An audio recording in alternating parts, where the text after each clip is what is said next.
पाक फौज जिंदाबाद मूवमेंट के मरकजी चेयरमैन खलील अहमद जाफरी ने फील्ड मार्शल सैयद आसिम मुनीर साहब को चीफ ऑफ डिफेंस फोर्स के ओहदे पर तकर्री पर दिल की अता गहराइयों से मुबारकबाद पेश की जाती है। एक निहायत काबिल फ़ख्र और अहम जिम्मेदारी मिलने पर पाक फौज जिंदाबाद मूवमेंट की जानिब से मुसरत का इजहार किया गया है और यकीन है कि आपकी पेशेवराना सलाहियत और कायदाना बसीरत कौमी खिदमत का जज्बा मुल्क के दिफा को मजीद मजबूत करने में अहम किरदार अदा करेगा।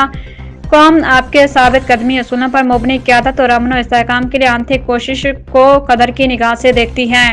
दुआ है कि अल्लाह ताला आपको इस नई जिम्मेदारी में मजीद कामयाबी अता फरमाए और वतन अजीज की खिदमत के सफर में आपकी रहनुमाई। पाक फौज जिंदाबाद मूवमेंट हर वक्त अफवाज पाकिस्तान के साथ शाना बशाना खड़ी है। अफवाज पाकिस्तान एक जमात है, एक इदारा है, वो अस्करी जमात है। पाक फौज जिंदाबाद मूवमेंट अपनी जमात अफवाज पाकिस्तान की अस्करी विंग है।